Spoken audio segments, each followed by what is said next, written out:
Bem, boa tarde. Obrigado vocês por terem vindo. Nós vamos começar mais um curso livre. Essa atividade que nós chamamos assim, curso livre, é uma atividade de extensão do Instituto Humanitas, da UFRN, instituto do qual eu sou o diretor. Eu sou Alípio e, em conversa com o meu colega do Instituto, o professor Arivaldo, nós entendemos como importante, entre os temas dos nossos cursos livres, organizar uma mesa com o tema desta mesa, que intitulamos, como vocês tomaram conhecimento pela divulgação, o conflito Israel-Palestina, obstáculos simbólicos à paz. Nós, quando conversamos sobre a importância de fazer essa mesa, eu creio que ela foi pensada, ela foi concebida por pensamentos, é claro, mas talvez principalmente por sentimentos. Os sentimentos que não só são nossos, certamente de muitas pessoas no mundo, que é o sentimento de viver o sofrimento, de sentir, muito o sofrimento de populações humanas, de seres humanos que estão ali num conflito e numa disputa por certas razões que provavelmente algumas delas escapam a eles próprios, considerando as gerações que se sucedem naqueles territórios. Alguns têm dito que tudo começou com o ataque do Hamas a Israel. Na verdade, começou bem antes. E parte desse longo antes, os palestrantes dessa mesa irão certamente trazer para a nossa tarde. Claro, é preciso dizer aqui também que situar num antes histórico ou na força do simbólico, pelo que entendemos essa esfera de organização e legitimação da realidade, para o melhor e para o pior. E quem diz simbólico diz mitos, religiões, ideologia, imaginário social, representações sociais, crenças. Falar, então, de situar no histórico e na força do simbólico as razões dos atuais acontecimentos que nos preocupam, entristecem, fazem-nos sofrer, isso não corresponde ou não pretende corresponder a relativizar o irrelativizável, e assim, da nossa parte, não se trata de admitir nem o terrorismo do Hamas, nem de qualquer outro grupo, nem o terrorismo de Estado praticado pelo atual governo de Israel ou outros anteriores. De nossa parte, o interesse é proporcionar um momento de reflexão crítica sobre acontecimentos trágicos e de grande sofrimento, não apenas para os seres humanos que estão sob os ataques de bombas, mísseis, metralhadoras, mas para todos nós, que ainda somos capazes de colocar o outro indiferenciado no horizonte do nosso amor. E outro aqui como sendo todos os outros humanos, com nosso vivo desejo que possam todos eles viver em paz, em harmonia, alegremente, na pluralidade, na diversidade que sempre caracterizou a humanidade. Nesse sentido, então, convidamos para falar na mesa o professor Orivaldo Pimentel Lopes Júnior, está aqui à minha esquerda, é professor do Instituto Humanitas. Convidamos o imã Muhammad Taufik, um imã da Mesquita Omar, que tem sede no Alecrim, e o professor Edrize Fernandes, que é professor do programa de pós-graduação em Filosofia da UFRN.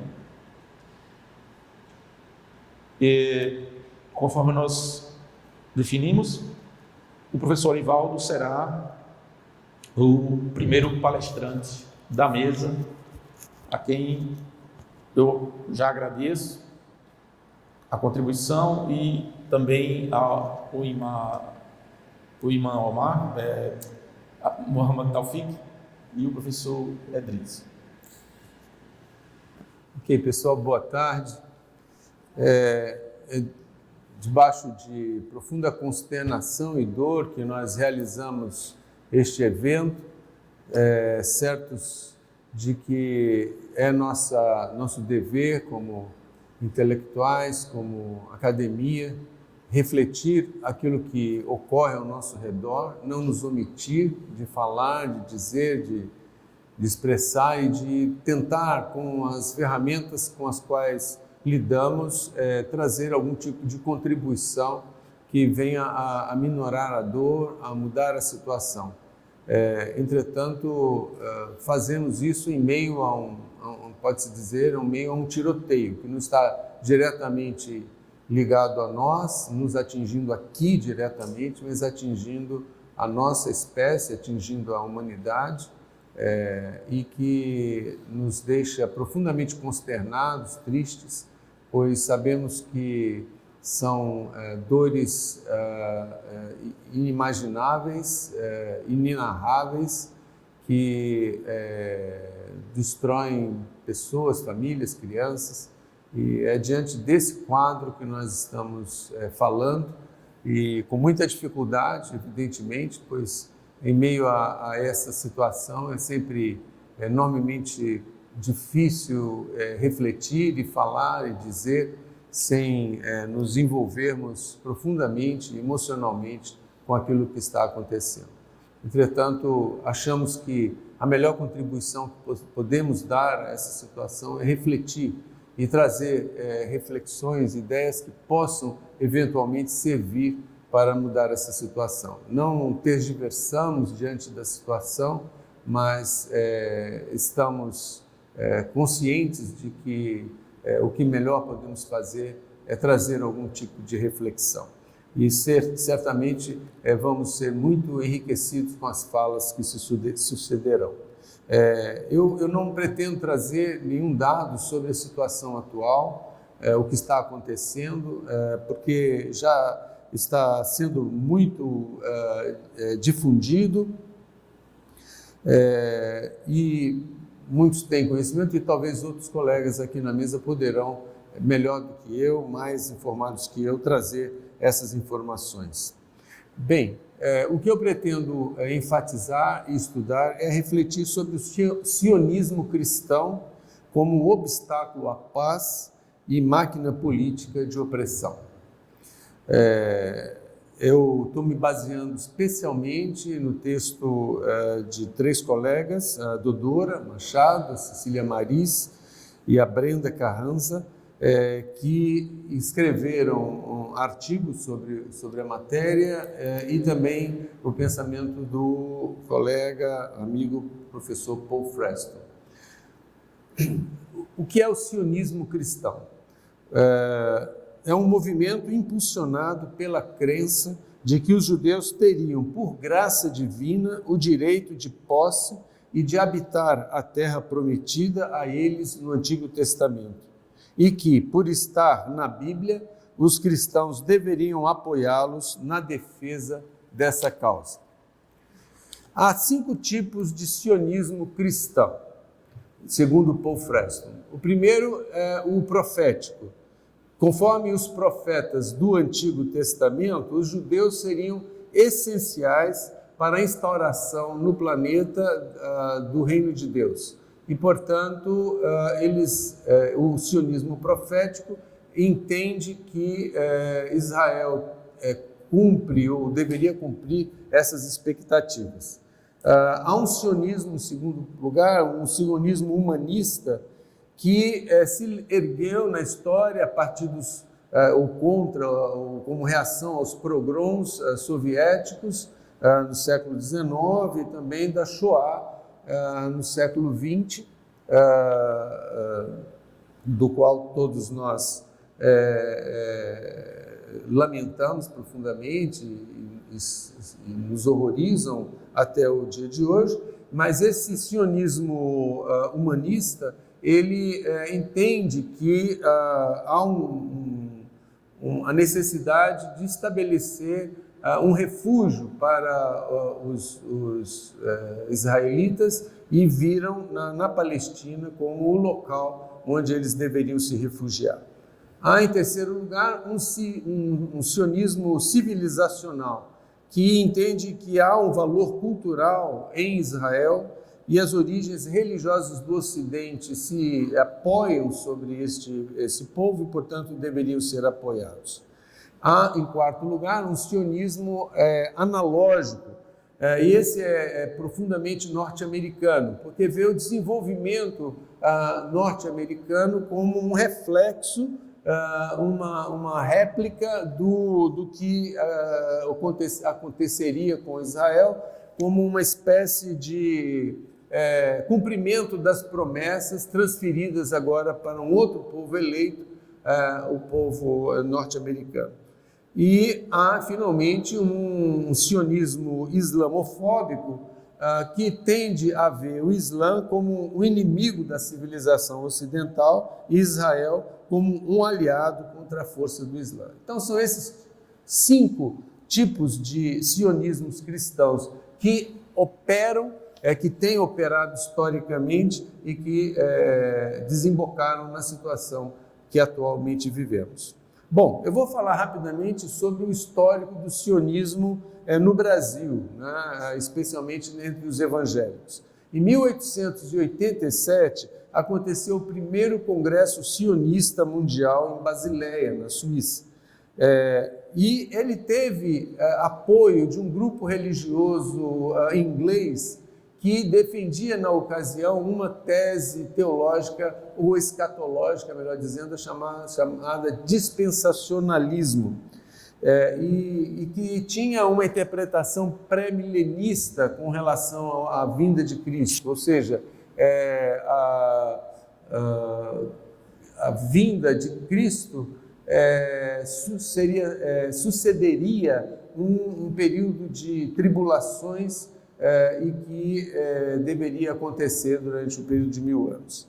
Bem, o dispensacionalismo que brotou no contexto da Inglaterra se difundiu através dos fundamentalistas. Os fundamentalistas surgiram em 1909 com esse nome entre os presbiterianos norte-americanos e se espalhou entre os evangélicos de modo amplo nos Estados Unidos e na Inglaterra, especialmente depois do episódio chamado Julgamento do Macaco, em 1925, em que a questão da obrigatoriedade do ensino, a proibição, melhor dizendo, do ensino da evolução nas escolas do Tennessee tinham sido desobedecidas.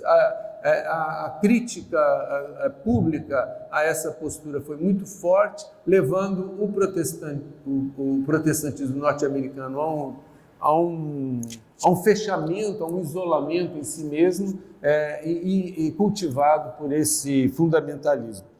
Então, o dispensacionalismo e o fundamentalismo se complementam muito estreitamente. O dispensacionalismo sempre foi marcado por um certo fervor missionário. Eles mandavam missionários para todos os países e o Brasil sempre foi um alvo privilegiado desses missionários dispensacionalistas. E eles eram fechados desde o começo com o sionismo. No Brasil, nós tivemos em 1920 a publicação de um livro de um escritor presbiteriano chamado Alfredo Borges Teixeira.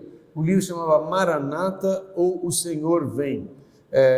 Esse livro veio na esteira da Declaração de Balfour, de 1917, na qual defendia a ocupação do território palestino pelos israelitas. Então, esse trabalho foi seguido de uma intensa operação missionária norte-americana a partir dos anos 40, que até então eram muito, os missionários evangélicos no Brasil eram muito patrocinados pela Inglaterra, Europa, especialmente a Inglaterra. Com a Segunda Guerra Mundial, esse patrocínio se desvia para os Estados Unidos, e os que vêm são, assim, muito marcados pelo fundamentalismo, pelo dispensacionalismo e também pelo puritanismo. É uma religiosidade bastante forte em todas essas características, não dá tempo de comentá-las. Em 1966, vem um casal missionários pastorear uma igreja batista em Indianápolis, em São Paulo, o casal Gilmer, e eles trazem consigo uma organização chamada Amigos de Sião. E essa organização declarava explicitamente o apoio irrestrito a Israel, nação escolhida por Deus. Citação. Em 1976, eles publicaram um artigo em que dizia: sionismo não é racismo, em resposta a uma declaração da ONU que um ano antes havia declarado o sionismo como uma forma de racismo. Isso foi publicado por um pastor batista de Vitória da Conquista, chamado Gerson Rocha, que eu vou ler um trecho do livro desse escritor.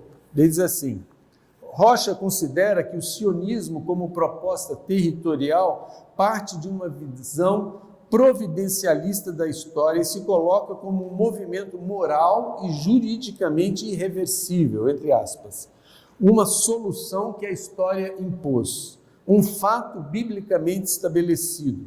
Aqueles que não reconheçam essa suposta verdade histórica e tentem frear ou anular o sionismo, entre aspas, atentam contra a lei internacional, a moral, a providência de Deus, e por isso os inimigos do sionismo deveriam meditar bastante antes de contrariar as forças da justiça que operam em favor do universal movimento para Sião.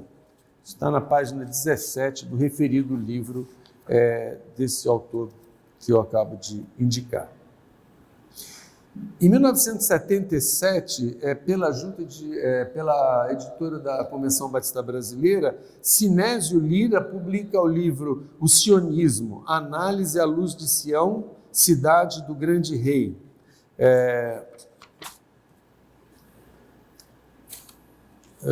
Eu leria um trecho do livro, mas eu só vou ler duas frases. O grande dia, quando o Senhor habitará a cidade de Sião, sentado no restaurado trono de Davi, como rei Messias. Essa é uma ideia fixa de todos os sionistas, dispensacionalistas, da necessidade de ser restaurado o trono de Davi, para que o Messias, o Cristo, possa sentar-se nesse trono e assim reinar a partir desse trono o planeta, o universo.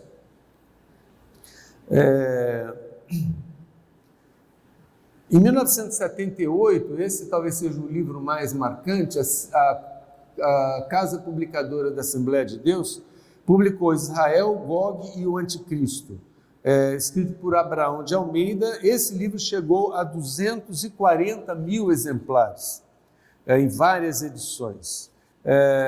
Ele diz: O milagroso renascimento de Israel e a crescente centralização nesse pequeno país das atenções, interesses e preocupações de todos os povos mostram a rápida aproximação do verão profético e assinala a breve volta de Jesus Cristo.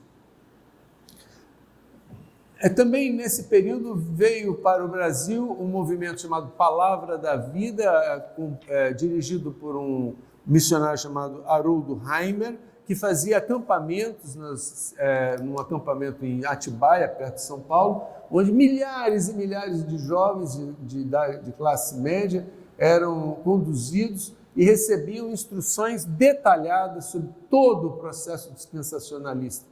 Eu, protegido pelo meu pai, não fui a esse lugar, graças a Deus, mas, e a meu pai também, né?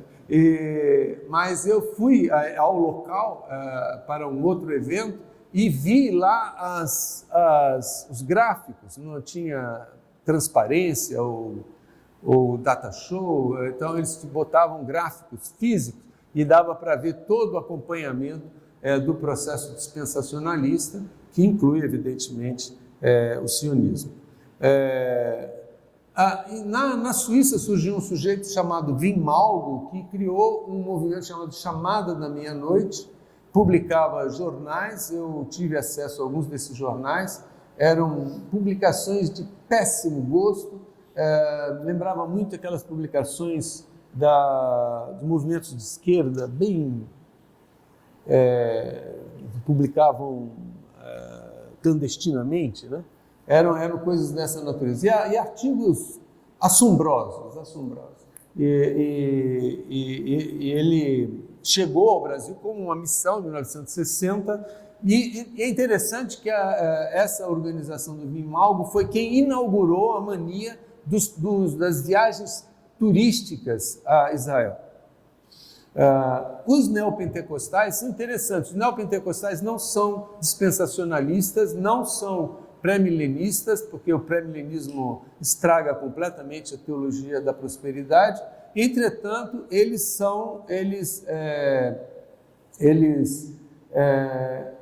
têm uma sinofilia, mais porque eles procuram aplicar a simbologia ritual e estética do judaísmo, e há uma captura da autentificação da Igreja Universal do Reino de Deus a partir dessa simbologia judaica. Mas foi a Ayyud que mais fomentou o turismo religioso em Israel. Mais recentemente surge a NAR, New Apostolic Reformation,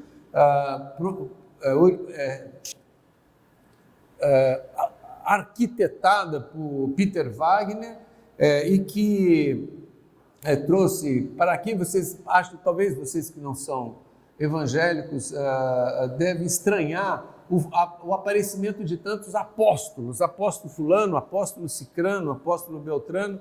Esses apóstolos surgem a partir desse movimento, dessa New Apostolic Reformation, reforma nova apostólica, que criam apóstolos em todos os lugares. Começou com Ana Paula Valadão, na Igreja da Lagoinha, René Terra Nova, Maunice Milhões, e tantos outros, o movimento G12, que todos conhecem. Todos eles têm essa ideia e eles são profundamente sionistas.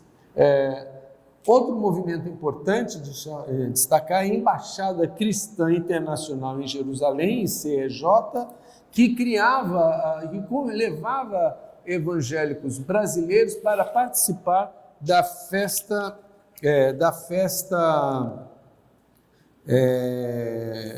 dos Tabernáculos.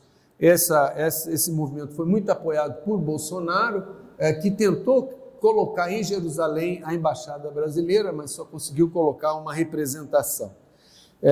Surgiu também a teologia do domínio, que eu não tenho tempo para falar, que seria muito interessante falar, mas sempre, todas essas manifestações no Brasil adotavam o sionismo profético.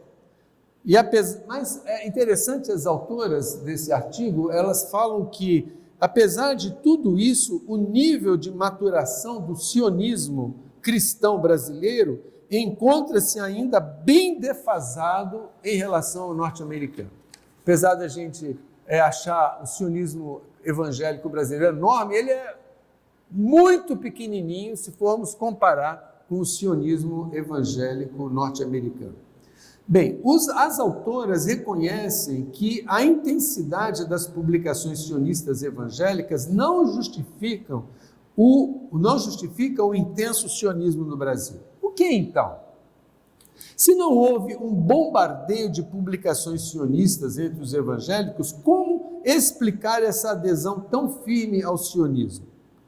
Bem, o texto sagrado dos cristãos é o Novo Testamento, como todos sabem, mas ele vem apenso ao texto sagrado do judaísmo, o Antigo Testamento, e recebe o mesmo peso como revelação a partir dos fundamentalistas.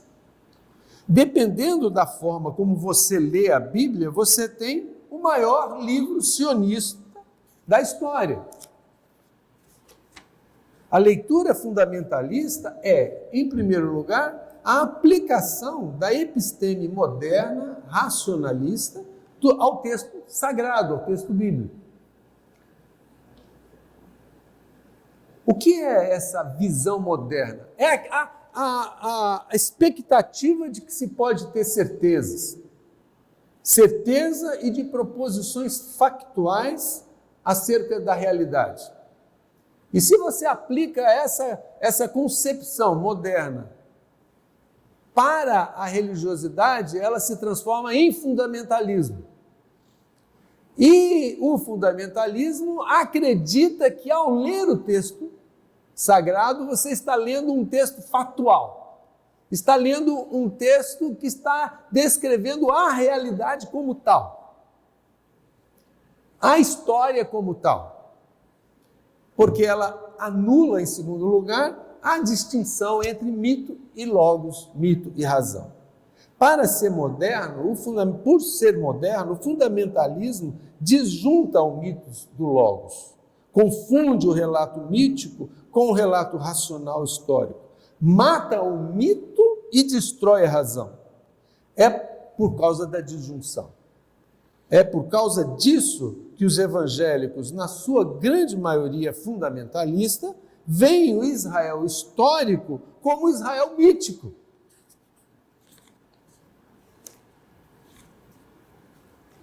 Aqui, em terceiro lugar, vai o desafio da academia. Nós não podemos cair na mesma disjunção ou atacaremos o que não é o problema. Negaremos a razão, entre aspas, religiosa, fundamentalista, racionalista, com uma razão científica. Ferro contra ferro, guerra pura e simplesmente, que é o que a gente está vendo acontecer atualmente. Nós não podemos cair nessa bobagem.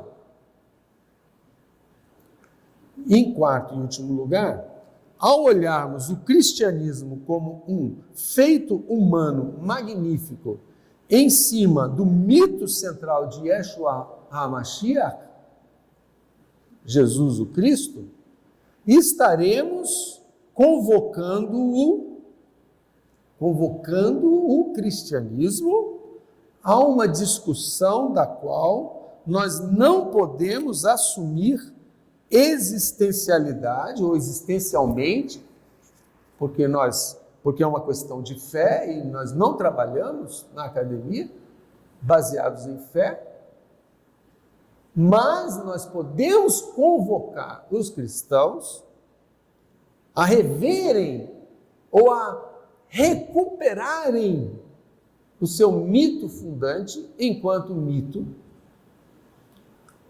Infelizmente, eu sei que essa palavra foi deteriorada na modernidade, mas ela é tão pesada, tão preciosa quanto razão, logos.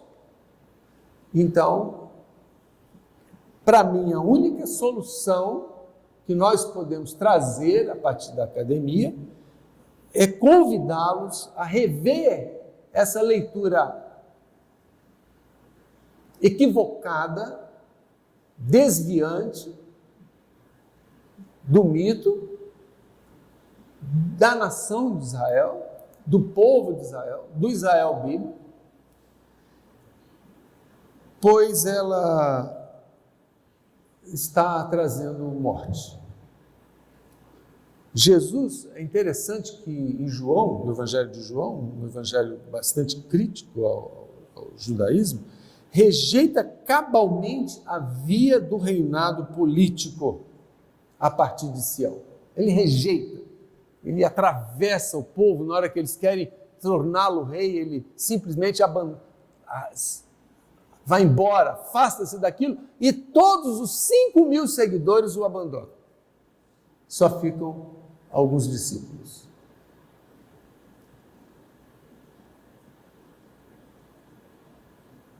E hoje querem fazer exatamente aquilo que Jesus rejeitou. Por quê? Eu pergunto aos cristãos, vocês continuam negando o seu Senhor?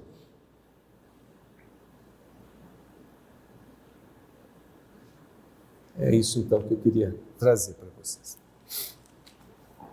Obrigado, irmão.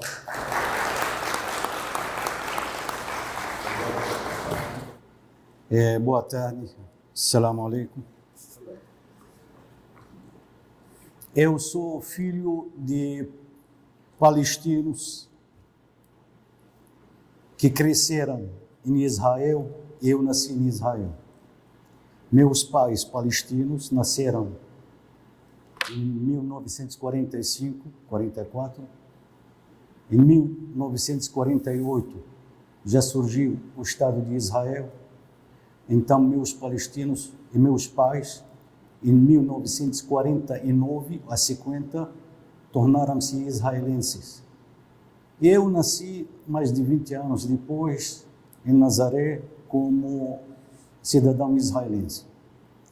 Então sou palestino, filho de palestinos, cidadão israelense. Por que eu falo isso? Porque eu convivi e eu conheço a situação profunda daquela região. Infelizmente, neste momento, o mundo inteiro está conhecendo o conflito entre Israel e a Palestina a partir de 7 de outubro de 2023. Muita gente não sabia do conflito. Começaram a conhecer o conflito agora. 15 dias atrás, quase. Mas não é. O conflito tem mais de 75 anos. Ok, eu queria começar a falar do aspecto religioso, como foi convidado para isso, porque o mundo tem certeza que há o conflito entre os muçulmanos e judeus. Primeiro, Hamas não é a Palestina. Hamas é um grupo, um partido, de dezenas de partidos na Palestina. E não é o único partido que tem nome islâmico no nome. Aqui, quantos partidos têm o nome cristão? Na Inglaterra, na Europa, nos Estados Unidos.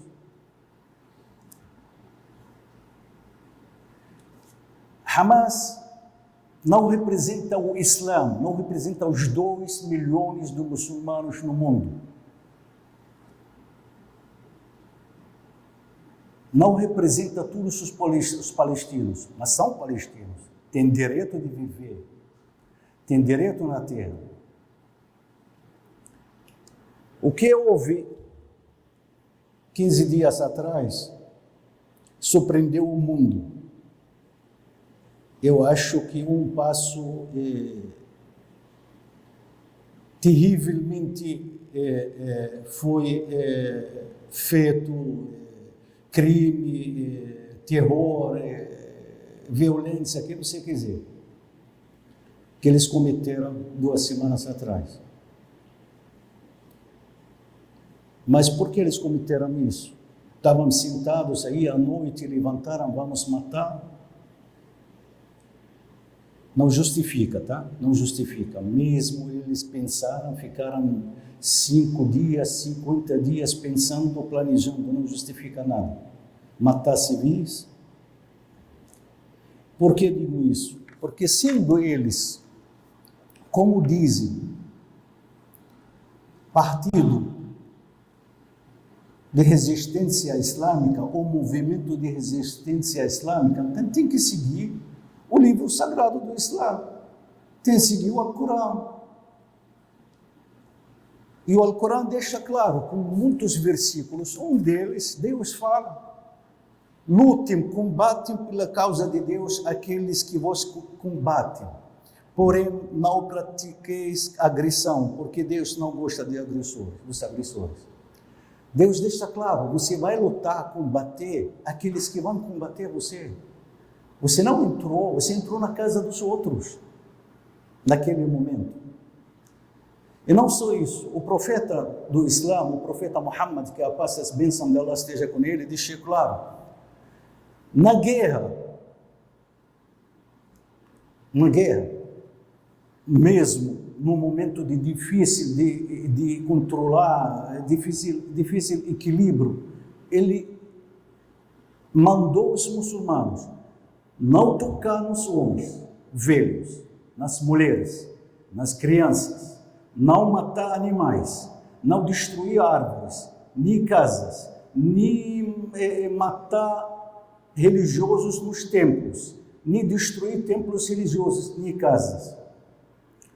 Então, se eles estão seguindo a religião, Deus e seu profeta mandaram não matar nem crianças, nem mulheres, nem idosos, nem destruir templos sagrados, nada. Então já cometeram erro.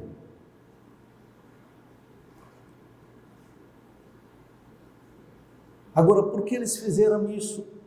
Nós sabemos que o Hamas não está justificando. Eles vão decidir a maneira de responder pelos ataques ou pela opressão que eles estão sentindo. Eles que respondem. Eles vivem naquela situação. Não é nós aqui longe de 15 horas de viagem, de avião, vamos decidir para eles o que fazer. Eles estão sofrendo lá.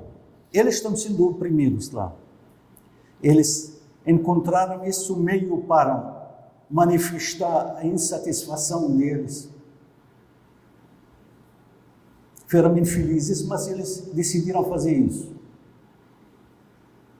Mas o que os palestinos, aliás, a Gaza, a faixa de Gaza, que está sofrendo quase 16 anos de bloqueio imposto por Israel, como vocês estão vendo agora nos noticiários, que não tem água, não tem energia, eletricidade, não tem nada. Como assim não tem água? É porque o registro da água fica dentro de Israel, para abastecer a faixa de Gaza. O interruptor de energia da faixa de Gaza fica dentro de Israel. Como aquela coisa, se a criança não obedecer, você não tem confete, não vai assistir TV. Assim em faixa de Gaza, você levantou a cabeça, não tem água, não tem energia.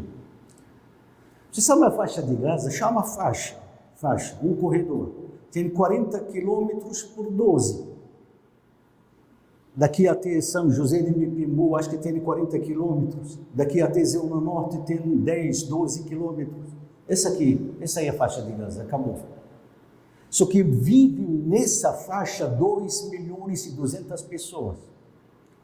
Num espaço tão pequeno de 40 por 10 quilômetros, mais ou menos, 2.200.000, então um em cima do outro. Vivendo um em cima do outro, não tem espaço. Então qualquer bomba que Israel lança para matar uma pessoa, acaba matando 20, 30, para destruir um prédio, acaba destruindo 5 ou 6. Israel não sabe disso? Sabe. Quando eu falo de Israel, não estou falando dos judeus, não.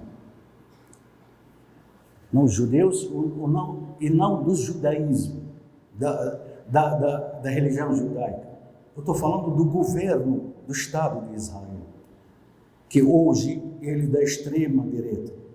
Eu acho que não sei se existe extrema, outra direita, não sei. Só pode ser. Eles, os membros do governo de Netanyahu, declaram contra os árabes, exterminar os árabes. Eles não escondem. Parece que cada um vai nas redes sociais para ver quem é mais forte, quem mais odeia os árabes. O sionismo que o professor Olivaldo acabou de falar. Então, quando a gente fala que Israel, quando ela lança uma bomba, um foguete, sabe que está matando mais pessoas que ela queria, mas estão continuando. Se a gente chama a ação de Hamas de terrorismo, então o que a gente vai chamar a reação de Israel esses dias? Autodefesa? Direito de defesa? Meus amigos, Israel, se ela quiser pegar os líderes da Hamas, ela pega eles aqui, como formiga no meio da areia. Eles têm a inteligência e a capacidade para isso. Eles têm a capacidade de matar só os líderes do Hamas. Tem. Mas o que está acontecendo lá é limpeza étnica. Esse aqui é o livro de um judeu. Ele é um papel que eu tive a felicidade de conhecer ele, não conhecer a amizade, mas vendo ele discursando no Partido Comunista Israelense naquela época. E fugi. Então, o que Elan Papé falou da limpeza étnica da Palestina está continuando. Quando ele começou a falar dos órgãos, dos grupos judeus antes da fundação do Estado de Israel, que começaram a matar palestinos, destruir vilarejos, e depois ele continuou falando das guerras. E até hoje o governo a extrema-direita está fazendo isso. Limpeza étnica, está começando por faixa de Gaza. Evacuar a faixa de Gaza para o sul, para onde? Deste tamanho a faixa de Gaza. Para onde você vai expulsar o povo? Tá, o povo começou a fugir para o sul. E cai foguetes em cima deles. Para que está mandando para o sul e matar eles lá atrás? Infelizmente, Israel está cometendo genocídio. Antes que eu chegar aqui, era mais de 1.200 crianças. Eu não sei se alguém desse governo extremo-direita, ele calculou direito. Não, isso aqui é futuros terroristas. Futuros terroristas, vamos matar eles agora, talvez assim pensou. 1.200, 1.180 crianças. 1.180 crianças. E mulheres, não sei a quantidade das mulheres, idosos. Amigos, das 2.200.000 habitantes da faixa de Gaza, os militantes de Hamas dizem para nós, menos de 40.000. Então você vai acabar com uma população de 2 milhões para matar 40.000? Até agora, pelos cálculos da Al Jazeera, do Hamas, 3 líderes e 4 ou 5 militantes. Só isso. 3 líderes e 4 ou 5 militantes da Hamas morreram. Israel não matou Hamas, não está matando os militantes de Hamas. Como diz, se Israel quiser, já tem matado faz tempo. É limpeza étnica mesmo. Esse aqui é lamentável. nós, naquela época, no Partido Comunista, com o assassinato de Yitzhak Rabin, perdemos a esperança dos Estados para dois povos. Quem matou Yitzhak Rabin? Yitzhak Rabin era o primeiro-ministro que estava determinado de seguir o processo da paz com dois Estados para dois povos.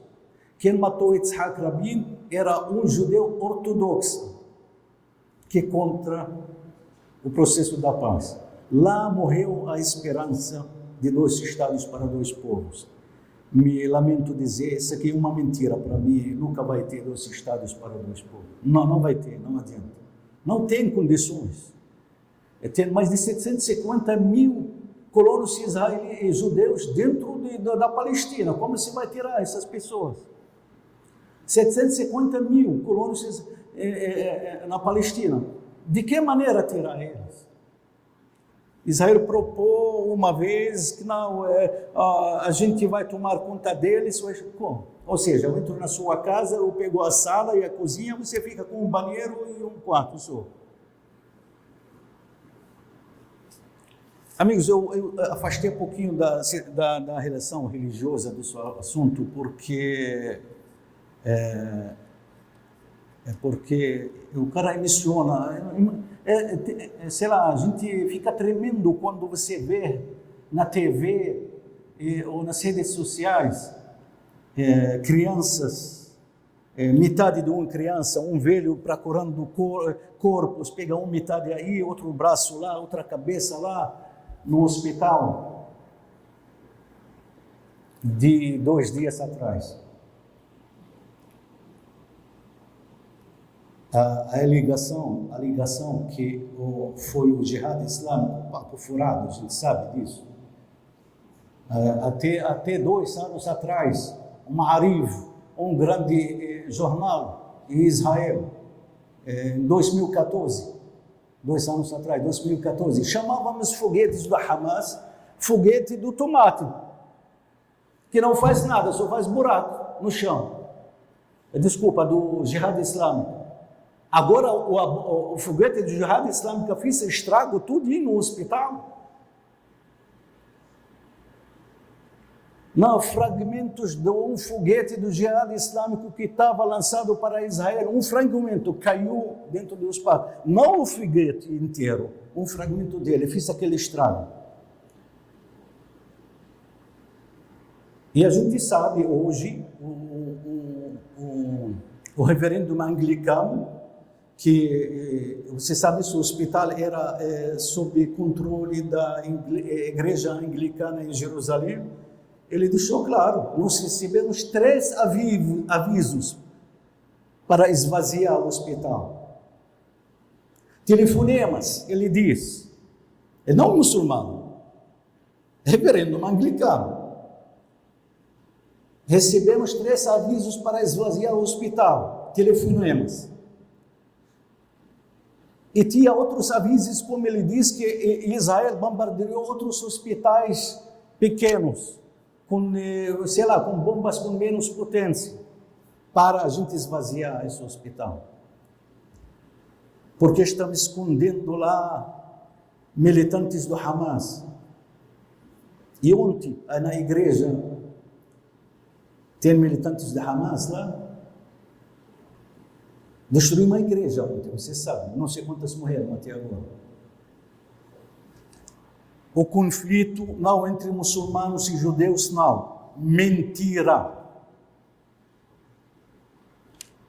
Até porque, e não é entre a Palestina e Israel, entre a Hamas e Israel neste momento, porque Israel quer direcionar a guerra lá para acabar com a faixa de Gaza, depois vai para a Cisjordânia. Isso aqui é óbvio. Ou, como o jornal da Haaretz diz, eles querem acabar com a faixa de Gaza, só ficar a Palestina e a Cisjordânia. A faixa de Gaza vai para o Egito. 75 anos atrás, o ONU decidiu como o povo palestino deve viver, decidiu para os palestinos o futuro deles quando criaram o Estado de Israel.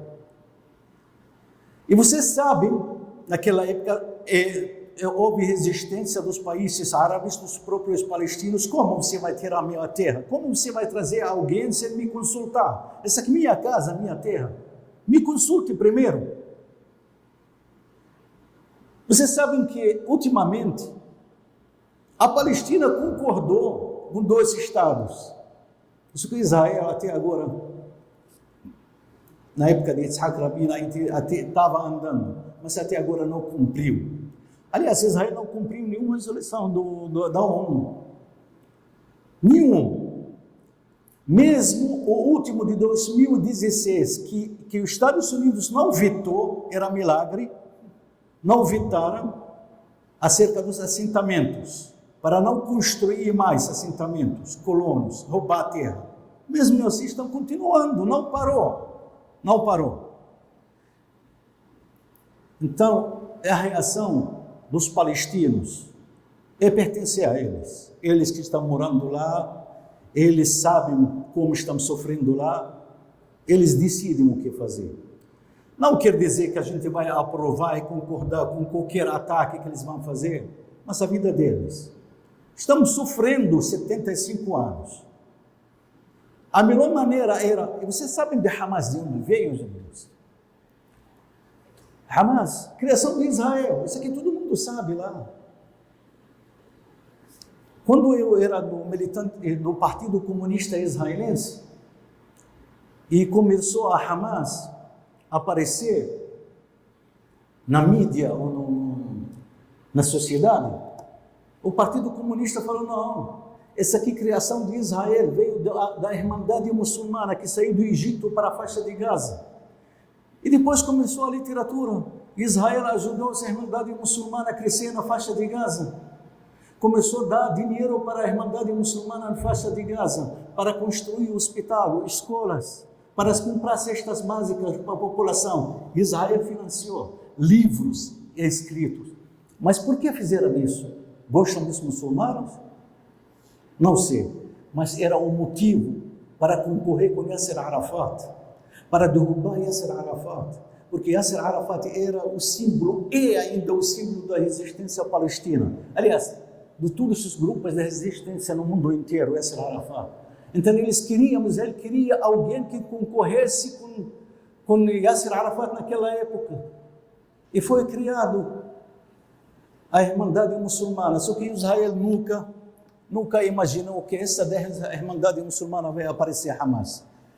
Então, espero que essa guerra acabe logo, espero que as crianças civis não sofrem e espero que o seu Biden afaste daquela região, porque ele desgraça enorme para todos eles. E que a Inglaterra fica longe, porque também a maior desgraça para o povo palestino agora está se metendo de novo. Então, obrigado por enquanto.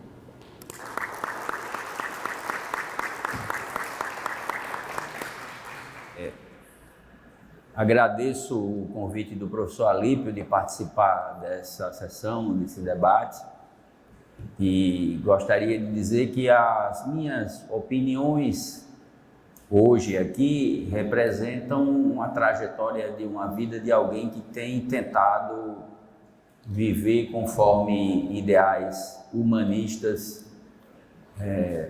ecumênicos e, do ponto de vista geopolítico, tem a ver com uma coisa que se falava muito no passado e que é uma sentença que hoje em dia está muito pouco utilizada, chamada de direito de autodeterminação dos povos.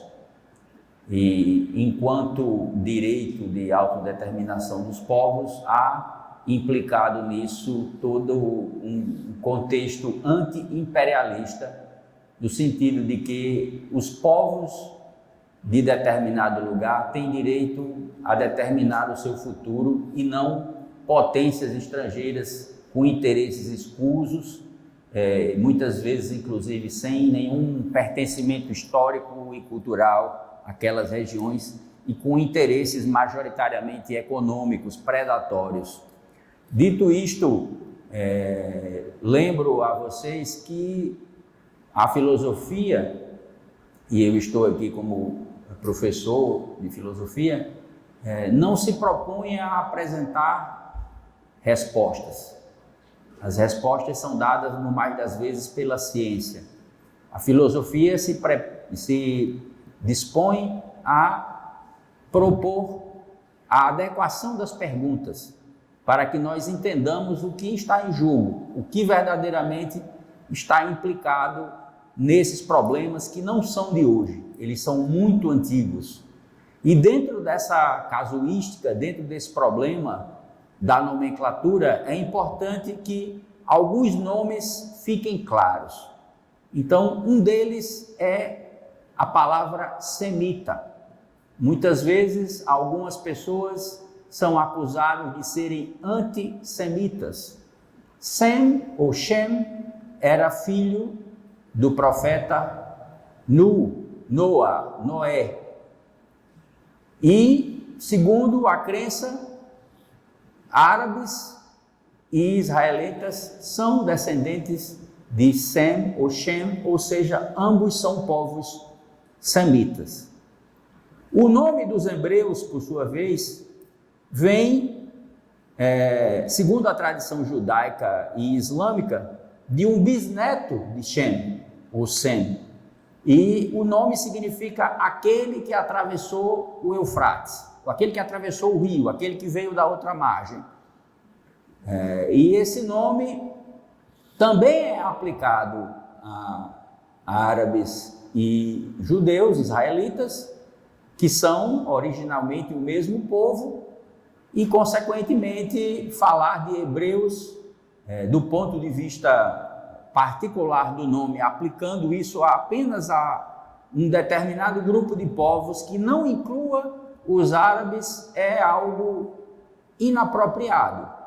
Até mesmo que se sabe hoje em dia que durante o chamado Novo Império Egípcio, o Egito foi governado por um povo que ficou conhecido com o nome de Ixos, que significa, na língua egípcia, os soberanos estrangeiros. E esses povos Ixos eram povos que falavam línguas muito próximas daquelas línguas que se falavam na Palestina, na cidade de Ugarit, Ras al-Shamra, mais na região da fronteira do Líbano com a Síria, aquela região ali, e que essas pessoas estão registradas nos textos egípcios com o nome de Habiru, um nome muito próximo de hebreus.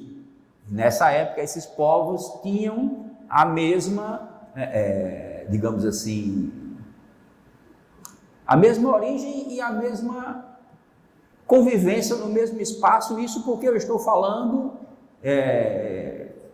da época entre o século 20 a.C., quando teria vivido aproximadamente Abraão, Ibrahim, e o século 16 antes de Cristo, quando os Ixos governaram o Egito, e até mais ou menos o século 13 antes de Cristo, que parece ser o momento em que parte desses povos semitas, que depois se identificaram como israelitas, deixaram o Egito e voltaram a Canaã, que era uma região que, segundo os relatos bíblicos, uma região muito abundante, tanto que diziam que lá vertia o leite e o mel, e, portanto, era um lugar atrativo para povos que vinham de regiões desérticas, onde não havia muito alimento.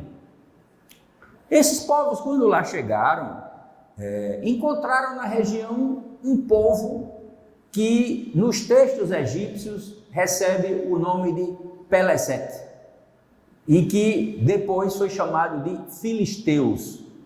Hoje em dia, acredita-se que boa parte desses filisteus eram povos que vinham da ilha de Creta, num grupo grande de povos que foram chamados de povos do mar, que tentaram invadir o Egito na época, mas que invadiram a região do Mediterrâneo Oriental todo, e esses povos se misturaram com as populações da região, ou seja, com os cananeus, e formaram 5 cidades no sul do que hoje em dia é Israel, e entre essas 5 cidades estava a cidade de Gaza, que inclusive é uma cidade que produzia na antiguidade uma espécie de tecido muito fino que hoje em dia nós chamamos de gaze, por ter sido produzido ali naquela região. Os egípcios consumiam muitos tecidos daquela região onde se produzia muito algodão de boa qualidade, né? Então, na época em que os assírios, vindos lá da Mesopotâmia, conquistaram a região e desencadearam o chamado cativeiro da Babilônia, levando os povos da parte norte da Palestina para a região de Nínive e as outras capitais lá da Caldeia, as 5 principais cidades dos filisteus também foram destruídas e a chamada Federação dos Filisteus deixou de desaparecer historicamente e os povos que ali estavam se misturaram e deram origem ao nome que até hoje em dia se utiliza de Palestina, que é um nome que deriva do grego, que passou depois para o romano, o latim, e depois para as línguas atuais faladas no mundo inteiro, mas que é um nome que, como eu disse, tem uma origem cretense em certa medida e ao mesmo tempo um nome assírio também, porque esses povos estavam misturados e naquela época não havia nem judaísmo, nem cristianismo, nem islamismo. É bom lembrar que tudo isso que eu estou falando é antes dessas religiões se tornarem formais, institucionais. Isso só veio acontecer muito depois, né? Então, eu já mencionei um pouco a origem da palavra semita, a origem da palavra filisteu, a origem da palavra hebreu. É bom lembrar que Abraão, ou Ibrahim, teve 2 filhos. O seu primeiro filho, chamado em português de Ismael ou Ismail, nasceu do convívio, da relação de Abraão com uma serva egípcia chamada de Agar. E Ismael é considerado o ancestral dos árabes. E, enquanto isso, o outro filho de Abraão, chamado de Isaac, ou Isaac, teve um filho chamado Jacó, que, segundo as tradições religiosas, brigou com um anjo, pegou o anjo pelo calcanhar e, a partir desse dia, ficou sendo chamado de Israel, que é aquele que pegou pelo calcanhar. E os filhos de Jacó, os filhos de Israel, são chamados de israelitas. Ou seja, essa é uma história muito antiga e é história, como eu estou dizendo, de povos que o tempo inteiro conviviam, brigando, muitas vezes como vizinhos, como amigos, como parentes, como sócios, como parceiros comerciais, mas sem nenhum problema, digamos assim, duradouro, terrível e imperdoável até onde se sabe, né? Não havia naquela época, digamos assim, essas hostilidades, essa rivalidade, esse ódio que veio a surgir posteriormente, né? Durante a época em que houve o cativeiro da Babilônia, os povos do Reino do Norte, que era chamado de Reino de Israel, esses povos foram levados como cativos e se espalharam, e os povos do Reino do Sul, que era o Reino de Judá, em grande maioria permaneceram no local, e daí os descendentes dessas pessoas do Reino do Sul passaram a ser chamados de judeus.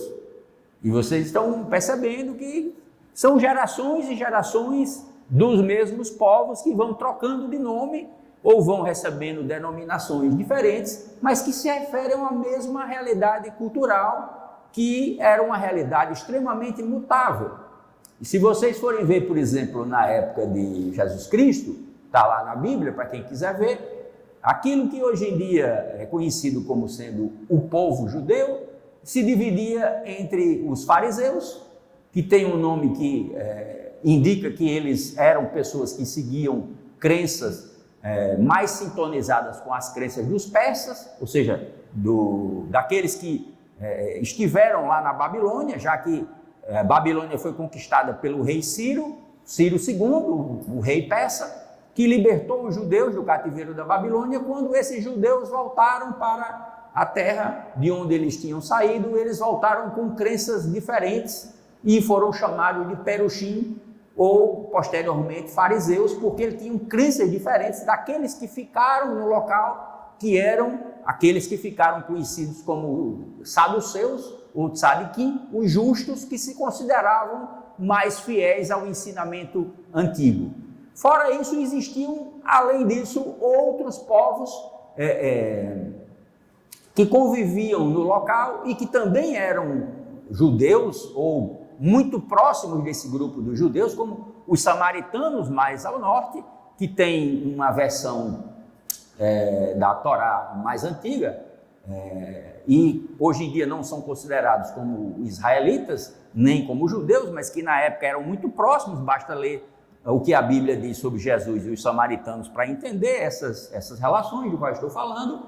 E havia também povos como os essênios, que também eram desse mesmo leque, que eram judeus messiânicos que esperavam a qualquer momento a volta do Messias, e que algumas pessoas chegam a dizer que Jesus Cristo teria convivido com esses essênios, essas pessoas, essas comunidades messiânicas que lá estavam, né? Eu sei que essas pessoas que ali moravam, que tinham todas essas características diferentes, viram surgir um novo fenômeno no local, que foi a transformação de uma determinada forma de judaísmo no cristianismo. Nós não devemos esquecer que Jesus Cristo nasceu de uma família judaica e que, portanto, naquela época, na época do Cristo, não havia um único judaísmo, não havia um povo judeu. Isso, aliás, é uma coisa que é questionada por várias pessoas, já que se fala normalmente de povos árabes. Por que se deve falar de povo judeu? Já que existem judeus que moram em vários lugares do mundo há mais de 2000 anos e que não são sionistas, não tem nenhum problema com os muçulmanos, não tem nenhuma vontade de voltar para Israel e, no entanto, não deixam de ser judeus. Então, por que não falar de povos judeus ao invés de falar de povo judeu, para tentar dar uma ideia de uma unidade que é uma criação acadêmica, política, histórica, que não corresponde à realidade factual.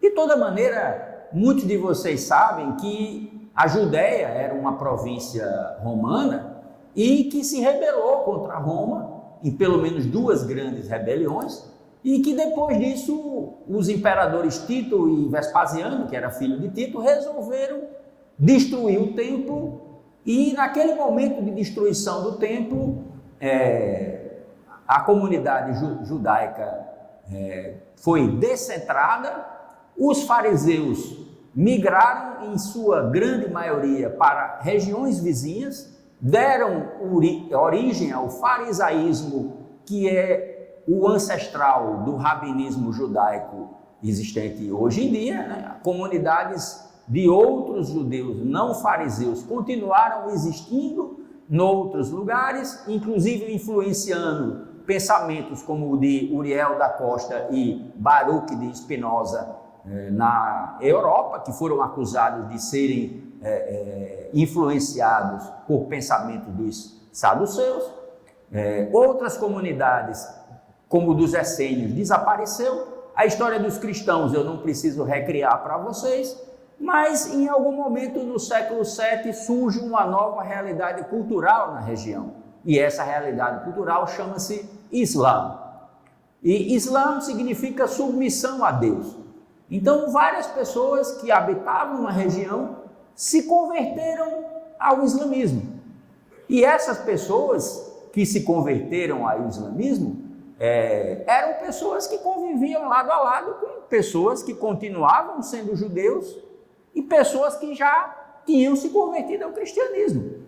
E pessoas, como eu disse, dessa mesma origem cultural, meio árabe, meio cananeia, meio egípcia, meio mesopotâmica, meio persa, essa grande mistura que acontecia ali, continuou acontecendo e, durante algum tempo, essas populações islâmicas tiveram uma certa estabilidade na região, até que a região foi conquistada pelo Império Otomano.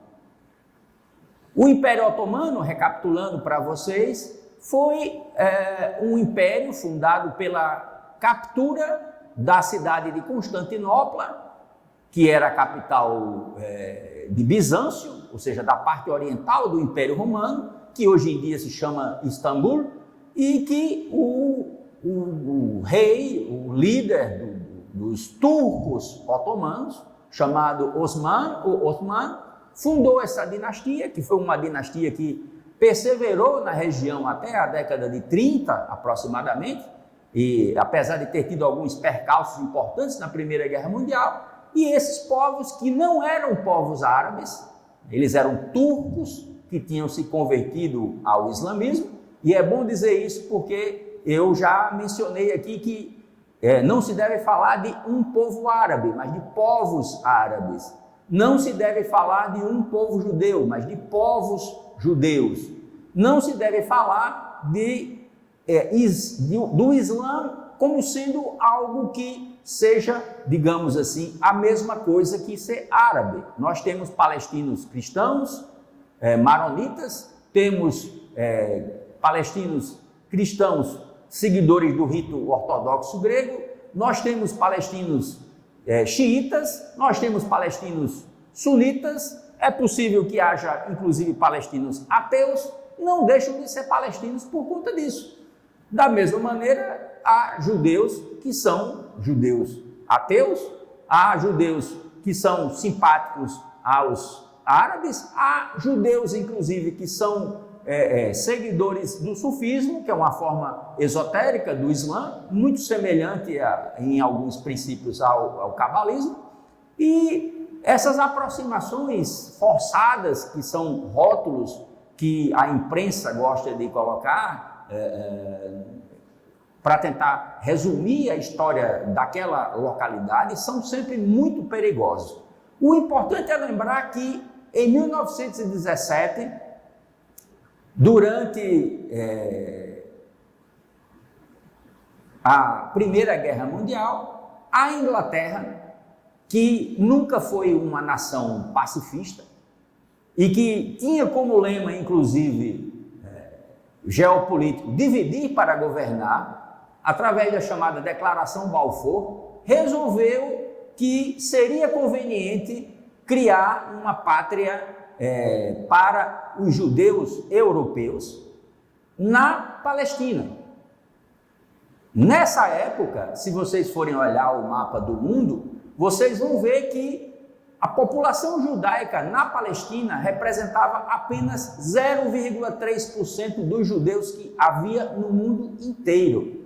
A maior parte dos judeus que vivia nas margens do Mediterrâneo, inclusive no norte da África, onde até hoje existe uma grande comunidade, na região dos Balcãs, vivia na Ásia Central, onde até hoje existe uma grande comunidade de judeus também, e vivia também na Europa Oriental, onde inclusive havia adotado uma outra língua que hoje em dia é chamada de Yiddish, ou seja, a língua dos judeus, e que é uma língua germânica, na verdade, uma língua derivada do gótico, uma língua que se falava na Europa Oriental, misturada com palavras de origem eslava e com palavras de origem hebraica. Ora, essa população que vivia na Europa Oriental era uma população que era rejeitada, vamos dizer assim, pelos nacionalismos da região. Os sérvios queriam uma pátria onde se falasse sérvio. Os búlgaros queriam uma pátria onde se falava búlgaro. Os poloneses queriam uma pátria onde se falasse polonês. Os lituanos, onde se falava lituano. E isso era um problema dentro do Império Austro-Húngaro, que era um império que tinha cerca de 12 línguas e que num determinado momento da história, inclusive, adotou o Yiddish como uma língua oficial, para tentar resolver um pouco esse problema dessa confederação multilinguística, multiétnica, multirracial. O que aconteceu então quando houve o fim da Segunda Guerra Mundial? Todos vocês sabem, os livros de história dizem que a Segunda Guerra Mundial começou quando terminou a Primeira Guerra Mundial. Então aquilo ali, aquele momento dos nacionalismos acirrados, fez com que os judeus que não tinham uma pátria na Palestina começassem a buscar um lugar onde eles pudessem se sentir à vontade. E nessa época criaram um lema chamado "Uma terra sem povo para um povo sem terra". Acontece que essa terra sem povo não existia.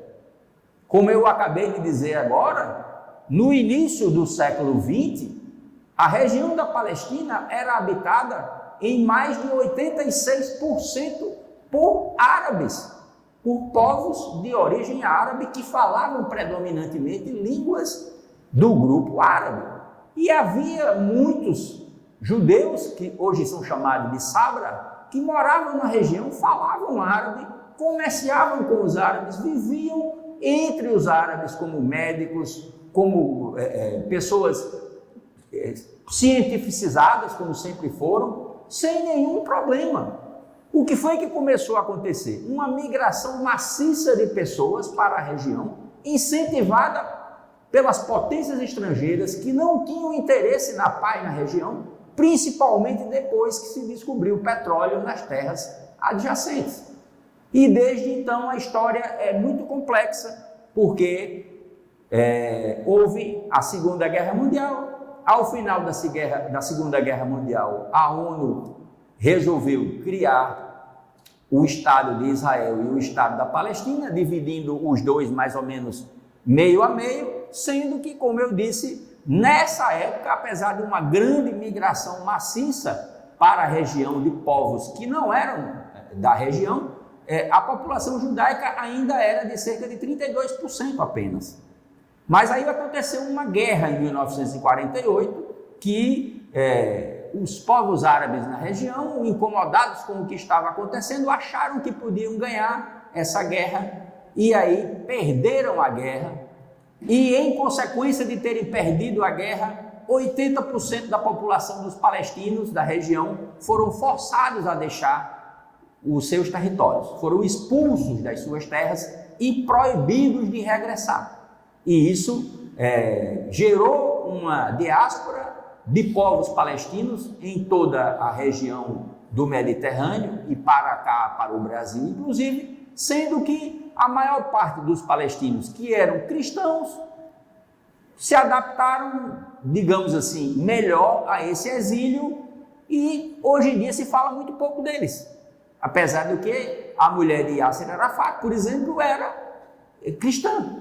E as pessoas hoje em dia pouco mencionam o fato de que ainda há muitos palestinos cristãos e muitos palestinos exilados pelo mundo afora, exatamente porque as suas terras foram dadas a outras pessoas por potências estrangeiras. É a mesma coisa, por exemplo, que eu tenho uma casa que foi da minha mãe, num bairro chamado Barro Vermelho, e de repente, quando eu chego em casa, a casa está pintada de uma cor diferente, alguém está com a chave da minha casa e eu digo, o que está acontecendo aqui? Não, a casa não é mais sua. Eu digo, peraí, mas o que foi que aconteceu? Não. Decidiram lá na Inglaterra que a terra agora é minha, então eu sou o dono agora. E foi mais ou menos assim que aconteceu. Ou seja, se vocês forem cavar o grande buraco da história, vocês vão ver que o buraco é sempre mais embaixo, a coisa vai cada vez mais longe e que, por exemplo, essa atitude bestial do Hamas de decidir, num dia em que estava se comemorando o cinquentenário da Guerra do Yom Kippur, que foi uma outra guerra entre os povos da região ali, eles resolveram matar civis e fizeram isso de uma maneira muito midiática, inclusive, filmando, fotografando e tudo mais, e as pessoas esquecem que eles talvez estavam recriando certas coisas que aconteceram antes. Esse livro em quadrinhos, que está disponível na internet e em um site que eu acho que é Document ou Z-Library, chamado Notas sobre Gaza, mostra uma entrevista de um jornalista maltês, nascido na ilha de Malta, que ele investiga aqui um massacre cometido contra civis palestinos em 1956. E aqui eu vou ler para não errar o número, vocês podem consultar as fontes do livro. Uma das pessoas que foi entrevistada para esse livro, disse aqui, foi Abed El-Aziz Al-Rantzi, membro do Hamas. Tinha 9 anos de idade em 1956, contou que naquela ocasião o seu tio foi assassinado e diz assim: ainda me lembro do lamento e do choro do meu pai por seu irmão. Não consegui dormir durante meses. Isso deixou uma ferida no meu coração que nunca vai cicatrizar. Estou quase chorando só de contar a história para vocês. Um ato como esse nunca pode ser esquecido. Eles semearam o ódio no nosso coração. Ele está falando como uma criança que aos 9 anos de idade perdeu pessoas muito importantes da sua família em um massacre, que foi um massacre de civis, e que naquela ocasião 275 civis foram assassinados. Então, como eu disse, essa história é uma história muito complicada, muito antiga, e há um provérbio antigo que diz assim: se nós formos seguir aquele princípio do olho por olho, dente por dente, vai todo mundo terminar cego e desdentado. Muito obrigado.